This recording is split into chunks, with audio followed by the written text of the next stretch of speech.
Hello everyone and welcome to my channel. Here I talk about visual storytelling, art in general, and just whatever I feel like talking about in this particular month. Have you heard of the perception gap? If you haven't, you probably still have experienced it. When you first start creating art, there is a discrepancy between two skills. There is the observational skill and the technical skill of implementing your ideas. So things you see and imagine, and your hand actually putting things on paper or on the screen.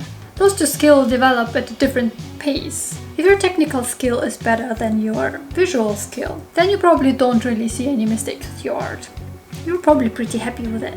If your observational skill is better though, and you don't have enough skill to put all your ideas down on paper or on the screen, that's when you usually start disliking your art. It's pretty common for artists to like a picture when you finish it, but starting to dislike it like only a couple of days or weeks later. Especially in the age of social media where we are exposed to a constant stream of content. Talented people creating amazing stuff. When I just started drawing, I compared myself only to my classmates. Later in my teenage years, I would compare myself to other hobby artists in Germany. Now we compare ourselves with the whole world. And then we wonder why we're not satisfied with our art. The more time we spend analyzing other artists' work without working on our own skill, the bigger the perception gap gets, and the more dissatisfied we are with our work. I have just a really weak hand. Okay, so we established where the hatred for your art can come from. But what do we do about it? Log off social media? But can you even exist as an artist nowadays without a social media presence? So that's not really an option. Oh, I know. Just become better. Yeah, but how? You see, that's kind of the problem. You might know what is wrong with your art, but you have no idea how to improve it. It's stage 2 of the learning process all over again, like the worst stage. There is a gap between your perception and your skill. So what do you do? I have a couple of things that might help. Tip number 1. Practice, practice, practice. Every artist's favorite advice. Well, as an artist, you cannot avoid it. To improve your skill, you have to learn. Do some gesture drawings, studies, learn some theory. The learning process never stops. So this is kind of a long-term solution that you have to do no matter whether you hate your art right now or not. Tip number 2. Look closely at your art and try to figure out what it is exactly that you need to improve. Is it the face? Is your line art sloppy? Do the hands look like some kind of deep sea creature? Try to tackle each point one by one and maybe ask for some advice or feedback. There's plenty of material on the internet as well. Maybe you can also look for a community where you can do studies together and compare each other's work and give each other feedback. Tip number 3. Set goals. Sometimes it can be hard to know what exactly we want our art to look like or what we want to communicate. Set yourself some goals. For example, maybe you want a Disney-esque style, or you want to draw really detailed and wavy hair. And then do your research. Try to look for inspiration on what direction you want to go. If you want to do cell shading, what artists do it in a way that you can try and replicate or maybe copy some parts of it. Maybe they even have tutorials on it. Lots of artists do. Collect reference on Instagram or Pinterest. Maybe you can even create a kind of mood board, collecting all the things that you are aiming for. Just knowing what direction you want to go to may help you to close the gap between your perception and your skill. Of course, you don't have to rely on what other people do. You can try to figure it out by yourself, but I don't think that this method would work for most people. But maybe for some. And if the constant struggle of self-improvement just gets too much, it's okay to take a break. Can actually work wonders. Stepping away from a piece that you are currently struggling with and draw something else or do something completely different can give you a clearer mind and a new perspective on how you can improve those things. It's also okay to go some comfort zones of yours in those times. If you like drawing eyes, Then draw a bunch of eyes. Learning new skills takes a lot of brain power. And sometimes our brain just needs a break. Also, putting things into perspective is important. First of all, don't forget to look at your own progress.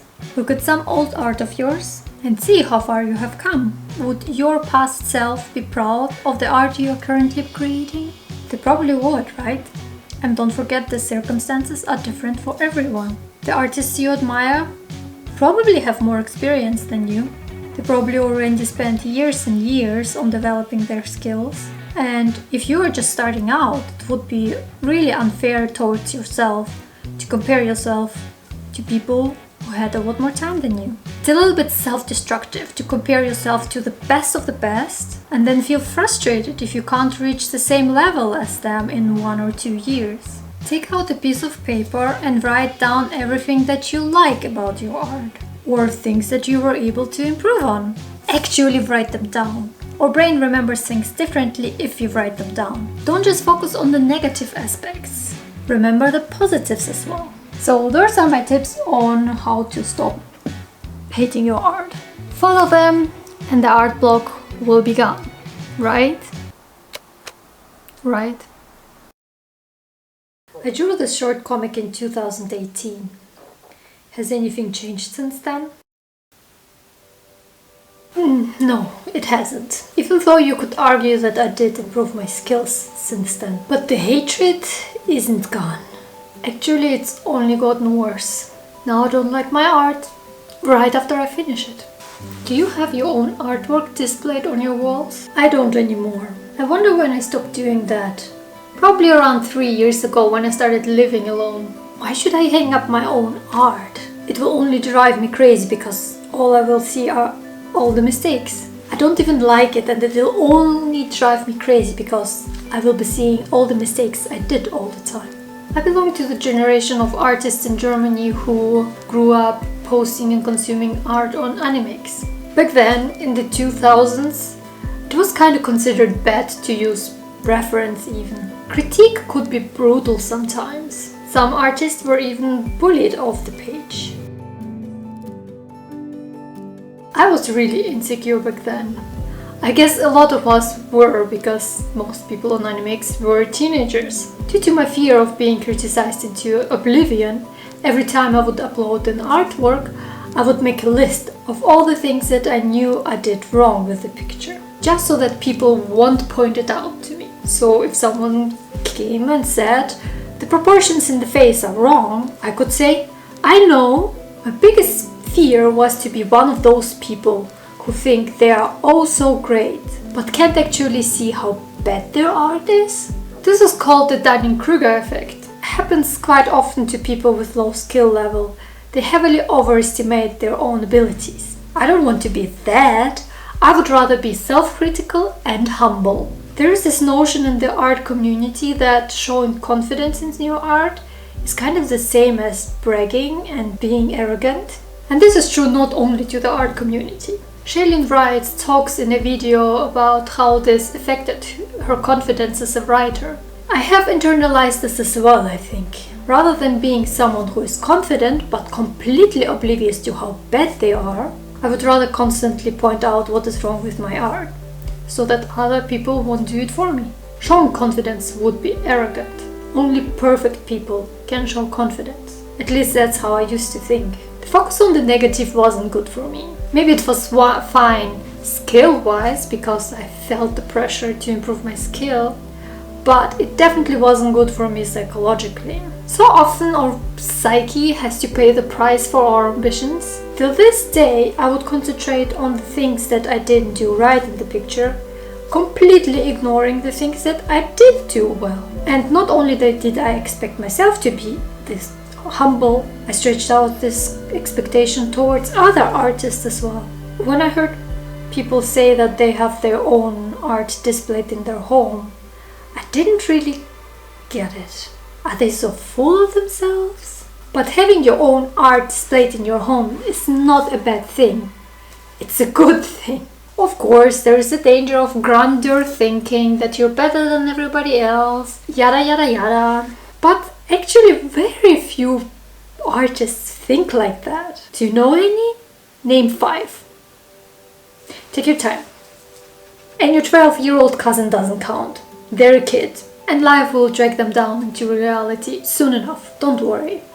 So I personally don't know that many people who are heavily overestimating their skills. Usually artists are their own worst critics already. In a way, we kind of become the people on the internet. Not towards others, but towards ourselves. I never actually got truly mean comments, as I have always been a small artist with a small reach. So I didn't exactly experience any bad faith, terrible criticism. But in fear of receiving it, I did become my own monster. The older I got, the more harsh I became with myself. I think I actually started believing that I will never achieve anything.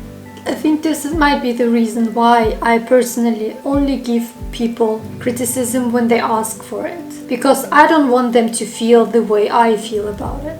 It's also very hard for me to accept praise. And I think a lot of artists feel this too. Because my brain tells me they only say it to be nice. They don't actually mean it. Because I myself don't believe that it's good. The most frustrating thing about hating everything that you create is that it's just not fun. Drawing is not fun if you hate your art. If drawing is not fun, then you start losing your motivation. Motivation has become a luxury for me. I barely ever feel it. All work I do, I mostly do out of pure willpower. If only I can manage to become better, maybe then I can start liking my art again. But in order to become better, I have to put in the work. So I do it. I keep pushing, but I'm afraid that one day I will run on empty. And then I might get the burnout of my life. I'm not a psychologist, but I think that hating your art long term might have some psychological roots. Well, everything kinda does have psychological roots, so duh. But hatred for your art, maybe it's low self-esteem in general. Do you constantly ask for way lower prices for your art, even though you know you should be asking for more? That might be a sign for low self-esteem. Maybe. It's complicated. If a problem is psychological, then it will be really difficult to solve it by taking a break or by getting better. Because no matter how good you get, you will never be satisfied. Being self-critical can help you grow, push you towards polishing and expanding your skills. Being able to see your mistakes shows that you have grown, and now you can see things that you were not able to see before. But there is a difference between wanting to be better at art so that you master a skill, or wanting to be better just so that you hate your art less. It's incredibly important to know at what level your art is, but it's also important not to beat yourself up about every little mistake. The common advice is to practice, practice, practice. And yeah, of course you should practice if you want to become better. But if your hatred for your art lies deeper than that, then I don't think that practice will solve it. I think it might need a different approach, a long-term approach. So I don't know how to solve this exactly, but there will be 2 things that I personally will try out for myself. Just small things, and then I might do more in the future. We'll see how it goes. First thing I'm gonna do is to pick one picture of mine that I actually was proud when I finished it, and hanging up next to artwork by my friends and other artists who I admire. I don't know what effect it's gonna have on me. Maybe I won't even pay any attention to it. Maybe it will annoy me and will make me want to tear it down. Maybe it will make me anxious. Either way, I have to face it. I have to face my hatred for my art and fight it. I have to embrace my art no matter if it's good or bad. It's part of me. The good and the ugly. It's okay to be ugly sometimes. We're human. It's also okay to go at your own pace. If someone else is making faster progress than you do, then that's just the way it is. You have to make the best out of the hand you have been dealt. Another thing I'm gonna do is to check my own thought process. Whenever I see someone who is confident in their art, even though the art is not perfect, before I start judging them, I should stop and reevaluate my thoughts. Why do I think that way? Why do I have a problem with them being confident? It's okay if they are proud of their art. By expanding kindness towards others, maybe I can learn to be kinder to myself. I want to be excited about learning new things, not feeling discouraged because I still don't know them. I want to be able to like my art no matter if it's good or bad. I want to like it because I put work into it and it's my creation. And I want to be able to be proud of myself. I have to overcome this. We solve our problems by facing them, right? Not by hoping that things will get better on their own. Sometimes they do, but most of the time they don't. And I can't hope for a hot fairy descending upon me and absolve me from my struggles. I'm gonna be my own fairy. So yeah, those will be my approaches. I don't know if you struggle with your art, maybe you can try it out too. Or if you have some other things that help you out, please share them with us in the comment section. I wish I could tell you how to start loving your art again, but I don't because I'm still figuring out the stuff myself. This issue is complicated and might have some deep psychological roots. And this doesn't apply just to art, it can be any kind of skill. So even though I can't give you a clear solution through this video, I wanted to tell you, you are not alone in this. A lot of people feel like this. Don't be too hard on yourself and try to embrace your art, no matter if it's beautiful or ugly. Being an artist is a journey after all. A long one. When the struggle never ends. I hope this video was of some value to you. It's a bit of a personal one, but I thought like I can't be the only one who struggles with this. Thanks again for watching. You can follow me on my social media on Instagram, Twitter or Facebook, and you can also read my manga and other me online for free if you like, and or maybe even order the books. Volume 2 is available for purchase now. And also if you happen to be at Dokumi 2021, I will be there too, so feel free to visit. Until then, stay safe and stay healthy. I'll see you next month. Bye!